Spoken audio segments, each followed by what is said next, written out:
সুধী ভক্তবৃন্দগণ, শ্রীধাম নবদ্বীপের পরিক্রমা আজ হলো আমাদের তৃতীয় দিবস। আজকে সকালবেলা আমরা বেলপুকুর হইতে যাত্রা শুরু করেছি। সীমান্ত দ্বীপে এসে মহাদেব দর্শন করেছি, তারপরে কাজীর সমাধি দর্শন করেছি, তারপর গুদ্রুম দ্বীপে গিয়ে জগন্নাথ মন্দিরে গিয়ে জগন্নাথ দর্শন করেছি, তারপরে খড়ি নদী বা যমুনা পার হলাম বা জলঙ্গি নদী পার হওয়ার পরে আমরা মধ্যদ্বীপ সুবর্ণবিহারে এসে উপস্থিত হয়েছি। সুবর্ণবিহার দর্শন করে সেখান থেকে আবার রওনা হলাম আমঘাটা। রেল স্টেশন পার হয়ে আমরা এসে উপস্থিত হয়েছি হরিহরতলা।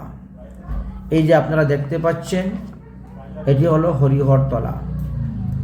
আজ আমাদের শ্রীধাম নবদ্বীপ পরিক্রমার তৃতীয় দিবস, 8ই ফাল্গুন 1432 বঙ্গাব্দ শনিবার বা ফাল্গুন শুক্লপক্ষ চতুর্থী তিথি, 21শে ফেব্রুয়ারি 2026 খ্রিস্টাব্দ। আমরা আজকে 3টি দ্বীপ আমাদের দর্শন হয়ে গেল। এক হলো সীমান্ত দ্বীপ, এক হলো গুদ্রুম দ্বীপ, আর এক হলো মধ্যদ্বীপ। আজ 3টি স্থানে 3টি দ্বীপ আমাদের দর্শন হয়েছে, পরিক্রমা হয়েছে। এখন বর্তমানে আমরা হরিহরতলার পাশে অবস্থান করতেছি, তাই আপনাদেরকে হরিহর মন্দিরের শ্রী বিগ্রহ দর্শন করাচ্ছি। আপনারা দর্শন করুন হরিহর মন্দিরের বিগ্রহ। একই বিগ্রহের মধ্যে অর্ধেকটি বিষ্ণু এবং অর্ধেক মহাদেব অবস্থান করতেছেন। এই বিগ্রহের উৎপত্তির কারণ, এই স্থানের মহিমা ইত্যাদি সম্পর্কে আলোচনা করব। গুদ্রুম দ্বীপ নাম কেন হলো এই বিষয়ে আলোচনা করব। আপনারা ভিডিও দেখতে থাকুন আর ভগবানের লীলা কথা শ্রবণ করতে থাকুন। শুনতে শুনতে আপনাদের ভালো লেগে যাবে, দেখতে দেখতেও আপনাদের ভালো লাগবে। তাই আগামী বছর আপনারাও নবদ্বীপ পরিক্রমা করতে আসবেন। নবদ্বীপ মানে 9টি দ্বীপের সমাহার, তাই একে নবদ্বীপ বলা হয়।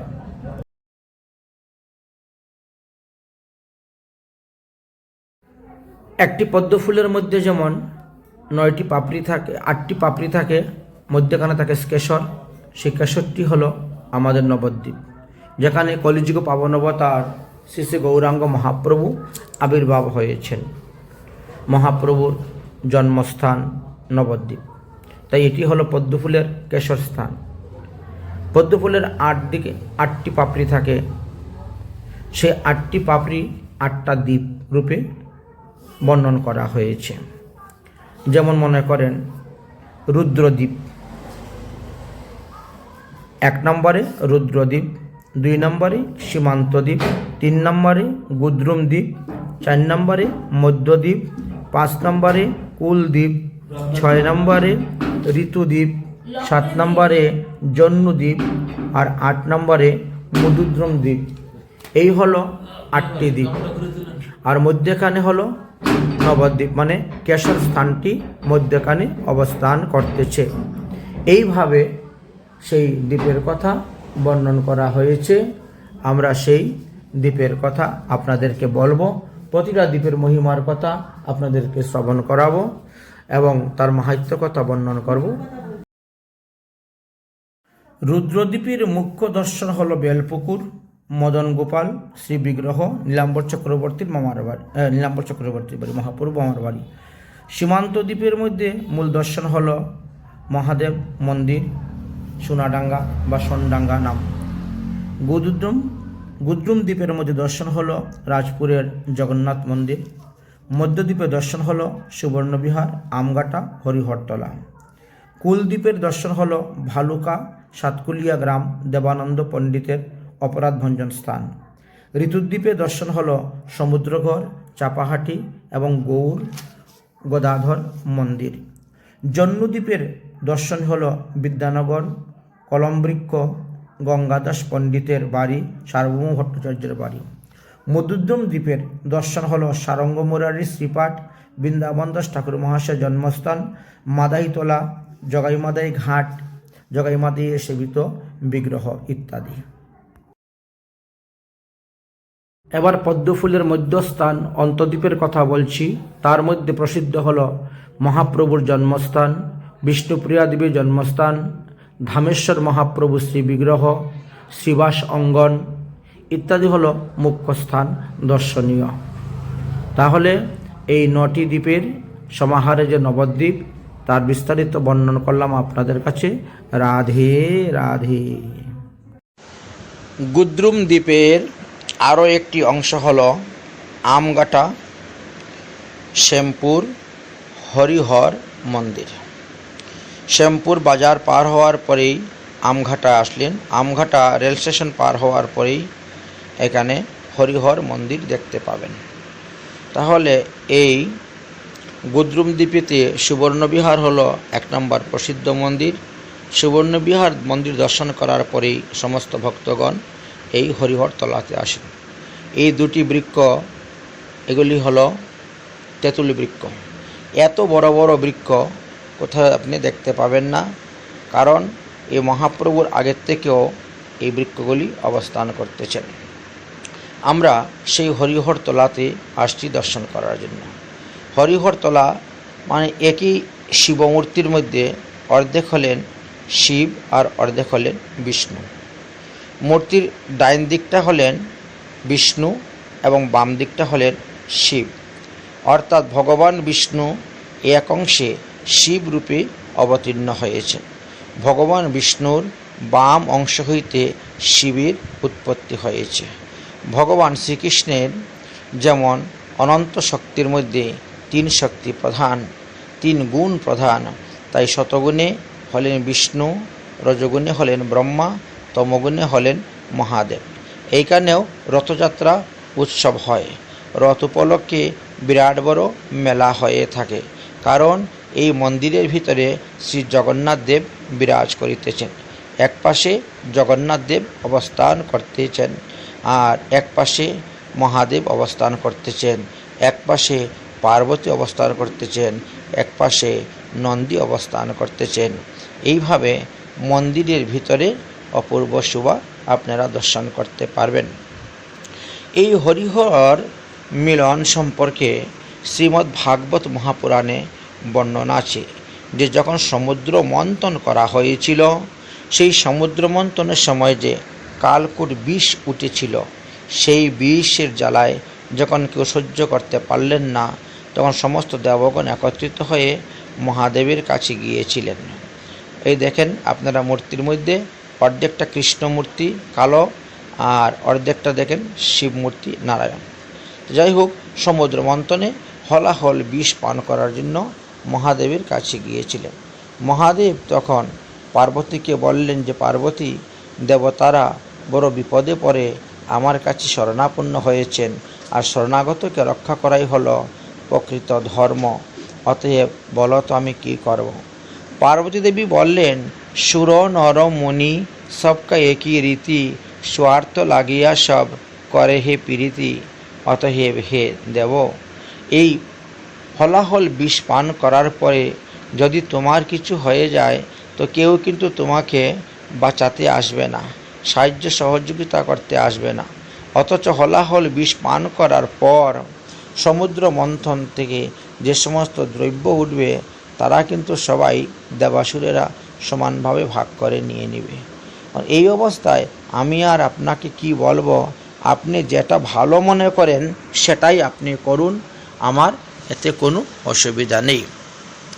পার্বতী দেবী যখন এই কথা বললেন, মহাদেব তখন বুঝতে পারলেন যে হ্যাঁ, এতে পার্বতী দেবীর অনুমোদন আছে এই হলাহল বিষ পান করার জন্য। সেই হর পার্বতীর সংবাদ কথা আমরা বলছি শ্রীমদ্ ভাগবত অনুসারে। অতঃপর মহাদেব দেবতাদের মনোবাসনা পূর্ণ করার জন্য তখন তিনি সেই কালকুট বিষ পান করেছিলেন, কিন্তু বিষ পেটের ভিতরে প্রবেশ করতে দিলেন না, বিষটা কণ্ঠের মধ্যে রেখে দিয়েছিলেন, যার পরে কণ্ঠ তিনার নীল হয়ে গেল। এই জন্য নীলকণ্ঠ মহাদেব বলা হয়ে থাকে। দেখেন, আমরা আগেই এসে ঢুকে গেছি, এখন অনেক ভক্তগণ আসতেছেন, একে একে সমস্ত ভক্ত আসবেন, দেখতে দেখতে সেখানে হাজার হাজার ভক্তের সমাগম হয়ে যাবে।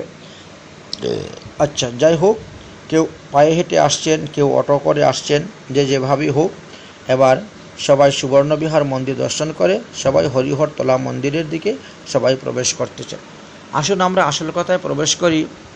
তাহলে সমুদ্র মন্থন থেকে 14টি দ্রব্য উঠেছিল, যা দেবতা, বিষ্ণু, ভগবান, অসুরগণ এবং মুনি ঋষিগণ ভাগ করে নিয়েছিলেন। মহাদেব কিন্তু এই সমস্ত সমুদ্র মন্থনের কোনো কিছু ভাগ তিনি পেলেন না। আর যাই হোক, সমুদ্র মন্থনকে কেন্দ্র করে ভগবান বিষ্ণুকে 4টি রূপে অবতীর্ণ হতে হয়েছিল। প্রথমে তিনি অজিত রূপে অবতীর্ণ হলেন, তারপরে তিনি কূর্মরূপে অবতীর্ণ হইলেন, তারপরে তিনি ধন্বন্তরী রূপে অবতীর্ণ হলেন, হয়ে অমৃতের কলস নিয়ে আসলেন, আর তারপরে তিনি মোহিনী রূপ ধারণ করেছিলেন, করে অবতীর্ণ হয়েছিলেন। মোহিনী রূপ অবতীর্ণ হয়ে অসুরদেরকে মোহিত করে তিনি দেবতাদেরকে অমৃত পান করিয়ে দিয়েছিলেন। সেখানে অমৃত পান করাতে গিয়ে কি বলা হয় একে,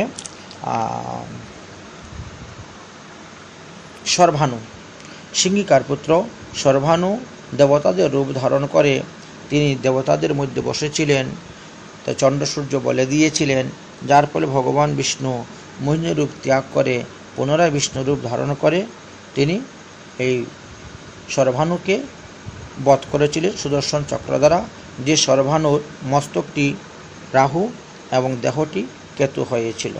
সেখানেই সমুদ্র মন্থনের কার্য সমাপ্ত হয়ে গেল। দেবাসুরের মধ্যে সংগ্রাম হলো, দেবতারা অমৃত পান করে জয়লাভ করলেন বলে তাদের মৃত্যু হলো না, কিন্তু অসুরগণ অনেকেই মারা গিয়েছিলেন। জানা যায় যে সেই সময় অসুরদের মধ্যে যিনি রাজা ছিলেন তিনি ছিলেন বলিরাজ। বলিরাজ যদিও যুদ্ধে মারা যান, কিন্তু পরবর্তী সময়ে শুক্রাচার্য এসে তিনাকে জীবিত করে নিয়েছিলেন। এইবার দেখেন, এই মন্দিরের সমস্ত বিগ্রহগুলো দেখতে পারলে আপনারা বুঝতে পারবেন। সমস্ত বিগ্রহগুলো দেখুন। এইবার যার মতো যে নিজ নিজ স্থানে তো চলে গেলেন। চলে যাওয়ার পরে দেবর্ষি নারদ গিয়ে উপস্থিত হয়েছেন কৈলাস পর্বতে। কৈলাস পর্বত উপস্থিত হয়ে বলছেন, হে দেবাদিদেব মহাদেব, তুমি তো ভগবানের সমস্ত লীলাই দর্শন করেছ, কিন্তু ভগবানের মোহিনী লীলাটা তুমি দর্শন করো নাই। অতএব মোহিনী অবতারটা যদি পারো একবার সুযোগ সময় মতো গিয়ে দর্শন করে আসিও। দেবর্ষি নারদের মুখ থেকেই যখন শুনতে পেলেন ভগবানের মোহিনী অবতারের কথা, তখন তিনার মনের মধ্যে লালসা জাগলো যে আমি এই মোহিনী অবতার লীলা অবশ্যই দর্শন করতে যাব। মোহিনী অবতার লীলা দর্শন করার জন্য মহাদেব পার্বতীকে সঙ্গে করে নিয়েছেন, আর নন্দীকে সঙ্গে করে নিয়ে ধীরে ধীরে রওনা হয়েছেন তিনি বৈকুণ্ঠেশ্বর নারায়ণের দিকে। বৈকুণ্ঠেশ্বর নারায়ণ দিকে উপস্থিত হয়েছেন এবং ক্রমে ধীরে ধীরে বৈকুণ্ঠেশ্বর নারায়ণের নিকটে গিয়ে তিনি পৌঁছেছেন। পৌঁছিবার পর বৈকুণ্ঠেশ্বর নারায়ণকে বললেন, হে প্রভু, শুনেছি আপনি মোহিনী অবতার ধারণ করে অসুরদেরকে মোহিত করে দেবতাদেরকে অমৃত পান করিয়ে দিয়েছিলেন। অতএব কৃপা করে আমাকে সেই মোহিনী রূপ আপনি দর্শন করান। ভগবান বিষ্ণু বললেন, সঙ্গে এখন তোমার পার্বতী আছেন, তোমার প্রিয় শিষ্য নন্দী আছে, অতএব এই অবস্থায় তোমাকে মোহিনী রূপ দেখানো যাবে না। তুমি যদি মোহিনী রূপ দেখতে চাও তাহলে পরে তুমি একা এক সময় আসিও, কারণ এই মোহিনী রূপ এমন একটি রূপ যে রূপ দর্শন করে কেউ স্থির থাকতে পারে না আর পারবেও না। অতএব এখন তোমাকে আমি এই রূপ দেখাবো না, তাহলে তুমি লজ্জা পাবে। তুমি অন্য সময় একা আমার কাছে আসিও, তখন আমি মোহিনী রূপ দেখাবো। কিন্তু মহাদেব তিনি তিনার ইন্দ্রিয়ের প্রতি এতই বিশ্বাস ছিল যে তিনি বলছেন যে আমি আমার ইন্দ্রিয়কে বশ করে নিয়েছি, অতএব ইন্দ্রিয়র দ্বারা আমি কখনো পরিচালিত হই না, ইন্দ্রিয় আমাকে কিছুই করতে পারবে না, অতএব কাম আমি ধ্বংস করে দিয়েছি। এইভাবে তিনি বারবার বলতে শুরু করলেন। কারণ মহাদেবকে কাছে যখন কামদেব গিয়েছিলেন, তখন মহাদেব কি করেছিলেন? কামদেবকে ভস্মীভূত করে দিয়েছিলেন, যার কারণে কামদেবের এক নাম হয়ে গেল অনঙ্গ মঞ্জুরি। এই কামদেবী পরবর্তী সময়ে কামদেবের স্ত্রী রতিদেবী আরাধনা করে মহাদেবকে সন্তুষ্ট করেছিলেন, আর যার ফলে এই কামদেব পুনরায় গিয়ে তিনি ভগবান শ্রীকৃষ্ণের পুত্র প্রদ্যুম্ন হয়ে জন্মগ্রহণ করেছিলেন। যেহেতু কামদেবের কোনো শরীর নেই, এই জন্য অনঙ্গ বলে। দেখেন এখানে ভগবান বিষ্ণুর চরণচিহ্ন আপনারা দেখতে পাচ্ছেন। এই যে চক্রের মধ্যে ভগবান বিষ্ণুর চরণচিহ্ন দেখতে পারলেন, আর ভিতরে মহাদেব, পার্বতী আদি সমস্ত দেবতাদেরকেই দেখতে পাচ্ছেন। সবাই একসঙ্গে আসছেন। এই জন্য এখানে সবাই দেখেন কীর্তন করে করে পরিক্রমা করতেছেন, কারণ মহাদেবকে অর্ধ পরিক্রমা করতে হয়, এটাই তো নিয়ম। হ্যাঁ, কিন্তু যেখানে হরি হর ক্ষেত্র একত্রে হরি এবং হর অবস্থান করতেছেন, সেখানে ভগবানকে 4 বার পরিক্রমা করা যায়, এতে দোষ হয় না। তাই এই মহাত্মা দেখেন কীর্তন করে করে তিনি 4 বার এই মন্দির পরিক্রমা করলেন। যাই হোক, এদিকে মহাদেব বড় নারাজ হয়ে গেলেন। আমি এত কষ্ট করে এত আশা নিয়ে আমি আসলাম যে ভগবান তোমার হরিহর রূপ দর্শন করব, তোমার মোহিনী রূপ দর্শন করব, কিন্তু তুমি আমাকে সেই মোহিনী রূপটা দেখালে না। তুমি আমার উপরে বিশ্বাস নেই, আস্থা নেই। যদিও ভাগবতে বলছেন বলবান ইন্দ্রিয় গ্রাম বিদ্যাংশমপি কর্ষতি, কিন্তু মহাদেব তিনি মনে করছেন আমি তো আমার ইন্দ্রিয়কে বশ করে নিয়েছি, সুতরাং মোহিনী রূপ দর্শন করলেও আমার হৃদয়ের মধ্যে কাম কোনরূপ পীড়ন দিতে পারবে না। ভগবান তো অন্তর্যামী, তিনি সবই জানেন। দেখলেন যে মহাদেবের একটু গর্ব হয়েছে, অহংকার হয়েছে। তিনার ইন্দ্রিয়ের প্রতি যে অহংকার, যে গর্ব, সেই গর্বকে দেখলেন চূর্ণ করতে হবে, না হলে এই ভবিষ্যতে আরও বিপদ হতে পারে, বড় রকমের কিছু হতে পারে। এই জন্য মহাদেবকে সান্ত্বনা বাক্যের দ্বারা বললেন, ঠিক আছে, তুমি কৈলাসে ফিরে যাও, আমি তোমাকে মোহিনী রূপ দেখাবো।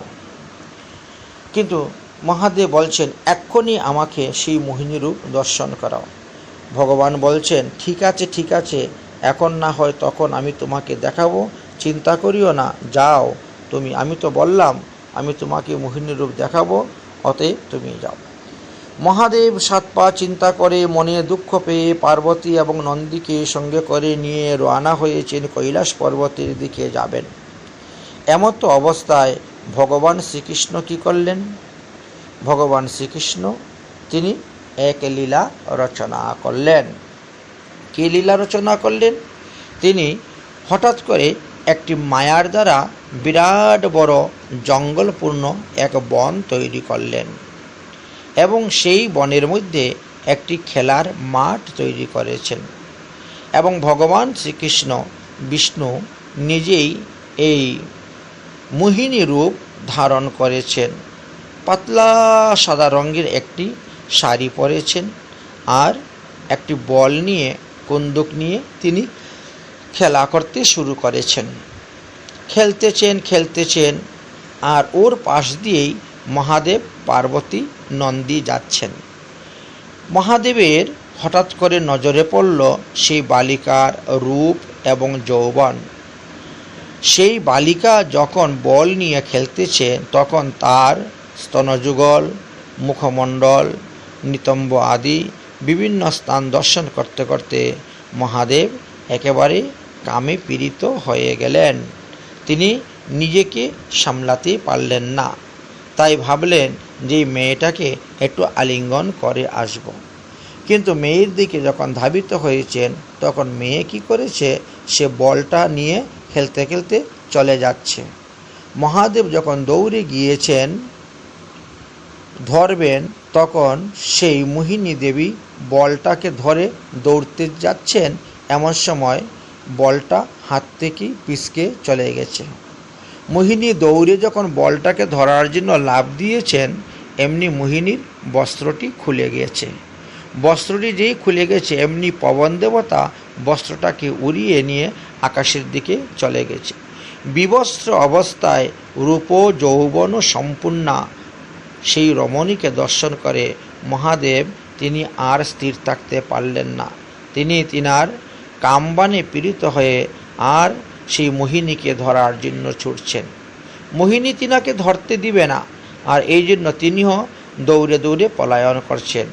মহাদেব প্রাণপণে চেষ্টা করছেন মোহিনীকে ধরার জন্য, আর মোহিনী প্রাণপণে চেষ্টা করছেন আমি মহাদেবের হাতে লাগব না।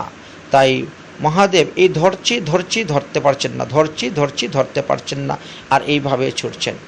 ছুটতে বহু দূর যাওয়ার পরে ভগবান বিষ্ণুর দয়ার উদয় হলো। কারণ মহাদেব পরিশ্রান্ত ক্লান্ত হয়ে গেছেন, টপ করে গায়ের থেকে মাথার থেকে ঘাম ঝরে পড়তেছে। বড় ক্লান্ত দেখে ভগবান বিষ্ণুর দয়ার উদয় হইল। এমনি ভগবান বিষ্ণু মোহিনী রূপী দাঁড়িয়ে গেলেন, আর মহাদেব তৎক্ষণাৎ তিনাকে জুড়ে ধরে আলিঙ্গন করলেন। আলিঙ্গন করা মাত্রই মহাদেবের রেতস্খলিত হয়ে গেল। অমনি মোহিনী দেবী মহাদেবের হাত থেকে ঝাটকা মেরে ছুটে আবার দৌড়ে পালাতে শুরু করলেন। মহাদেবও তখন সেই মোহিনীকে পুনরায় ধরে আলিঙ্গন করার জন্য ছুটতে শুরু করলেন। আর এইভাবে মোহিনী যেদিকে যাচ্ছেন, মহাদেবও তিনার পিছনে সেই দিকভাবেই ছুটছেন। ছুটতে বহুদূর পর্যন্ত গিয়েছেন। আর এদিকে মহাদেবের রেতস্খলিত হয়ে পৃথিবীতে বিন্দু হয়ে পতিত হইতে শুরু হলো।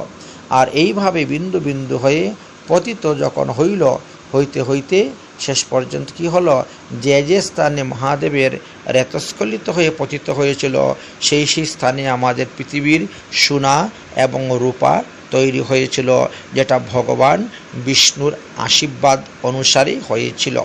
সে যাই হোক, তারপরে অবশেষে মহাদেবকে বিষ্ণু ধরা দিলেন, এবং মোহিনীকে যখন মহাদেব জড়িয়ে ধরে আলিঙ্গন করলেন, তখন ভগবান সেই মোহিনী রূপ ত্যাগ করে পুনরায় আবার বিষ্ণুরূপ ধারণ করে ফেললেন। এতে কি হলো, হরি হরর মিলন হয়ে গেল। তখন এই অর্ধ হরি এবং অর্ধ হর সেই রূপ ধারণ করেছিলেন। এখানে কিন্তু এই মন্দিরের মধ্যে সেই হরিহর রূপই আপনাদেরকে দেখানো হয়েছে, বা হরিহর তলা বলা হয়েছে। হরিকে দর্শন করার জন্য হর এসেছেন, হরির আরাধনা করার জন্য হর এসেছেন এই নবদ্বীপ ধামে, অর্থাৎ 9টা দ্বীপের সমষ্টিগত ভাব নবদ্বীপ ধাম, সেই নবদ্বীপ ধামে এসেছেন। তাহলে নবদ্বীপ ধামটাকে আমরা অন্তদ্বীপ বলেছি, তারপরে আমরা রুদ্রদ্বীপে গিয়েছি, তারপরে আমরা সীমান্ত দ্বীপে গিয়েছি, আর এখন যেখানে এসেছি হরিহরতলা আমরা, এটা হলো গুদ্রুম দ্বীপ। এই গুদ্রুম দ্বীপে নিত্যানন্দ মহাশয় পাতিয়াছেন নামহট্ট জীবেরই কারণ। এখান থেকে তিনি হরিনাম প্রচার করেছিলেন প্রতি নগরে গিয়ে। এই যে হরিহরতলা, এটি কৃষ্ণনগর হইতে নবদ্বীপের ঘাট পর্যন্ত যে রাস্তাটা গিয়েছে, সেই রাস্তার মধ্যেই পড়ে আমঘাটা বা শ্যামপুর বাজার, এখানে এই হরিহর মন্দির। আমরা সেই মন্দিরটি আপনাদেরকে দর্শন করলাম, মন্দিরের ভিতরে বিগ্রহ আপনাদেরকে দর্শন করালাম, মন্দিরের মাহাত্ম্য কথা আপনাদের নিকটে বর্ণন করলাম। আরও একটি কারণ জানা যায় যে ভগবান শ্রীকৃষ্ণচন্দ্র যখন নন্দালয়ে এসে উপস্থিত হলেন, নন্দ মহারাজের পুত্রের বয়স যখন 6 দিন হলো, তখন পুতনা রাক্ষসী এসেছিল ভগবান শ্রীকৃষ্ণকে কালকূট বিষযুক্ত স্তন পান করানোর জন্য। আর তখন ভগবান শ্রীকৃষ্ণ এই পুতনাকে দর্শন করে চক্ষু বন্ধ করে দিয়েছিলেন, দিয়ে তিনি মহাদেবের ধ্যান করেছিলেন। কারণ বিষ্ণু তখন ছিলেন কৃষ্ণের শরীরে, ভগবান শ্রীকৃষ্ণ যখন স্বয়ং এসে প্রকট হন, তখন তিনার যত যত অবতার আছে সমস্ত অবতারগুলা এসে তিনার দেহের মধ্যে প্রবেশ করে থাকেন। অর্থাৎ মৎস্য কুর্ম বরাহ নৃসিংহ বামন রাম পরশুরাম আদি আরম্ভ করে গুণ অবতার, লীলা অবতার, মন্বন্তর অবতার, যুগ অবতার, পুরুষ অবতার, শৈক্য আবেশ অবতার, সমস্ত অবতারই তিনার মধ্যে এসে মিলিত হয়ে যায়। তাই মহাদেবীর ধ্যান করে বলছেন যে মহাদেব তুমি আমার ভিতরে প্রবেশ করে তুমি এই কালকুট বিষ পান করে নাও। কারণ আমি যতবার পৃথিবীতে এসে অবতীর্ণ হয়েছি আমি তো কখনো কালকুট বিষ পান করি নাই, সবাই আমার মুখে মাখন মিশ্রি দিয়েছেন তাই খেয়েছি। এই যে আপনারা ইটটা দেখছেন, এই ইট দেখে প্রমাণিত হচ্ছে যে এই মন্দির কত হাজার বৎসরের পুরানা মন্দির ছিল। পুরাতন মন্দিরকে সংস্কার করে এখন নতুন মন্দির তৈরি করা হয়েছে, এটাই এখানে প্রমাণিত হচ্ছে। আর দ্বিতীয়ত কথা হলো যে এই যে মন্দির, এই মন্দিরের পাশে আরও দুটি মন্দির আছে। সেই দুটি মন্দিরের মধ্যে গণেশ আছেন, হনুমান আছেন, ভগবান বিষ্ণু আছেন, গরুর পক্ষী আছেন, ইত্যাদি ইত্যাদি আছেন। তাই সবগুলো মন্দিরেই আপনাদেরকে দর্শন করাচ্ছি। তাহলে দেখা গেল ভগবান শ্রীকৃষ্ণ তিনি যেমন মহাদেবের ধ্যান করেছেন, মহাদেবও তিনার ধ্যান করেছেন। জানা যায় যে পূর্বে ভগবান বিষ্ণু ছিলেন শ্বেতবর্ণ আর মহাদেব ছিলেন কালোবর্ণ। কারণ তমগুণটা হলো কালো আর শ্বেতগুণটা হলো সাদা। কিন্তু দুজনের রূপের পরিবর্তন হয়ে গেল কেমন করে? আমরা তো দেখি বিষ্ণুকে কালো বা নীলবর্ণ আর মহাদেবকে শ্বেতবর্ণ দেখা যায়।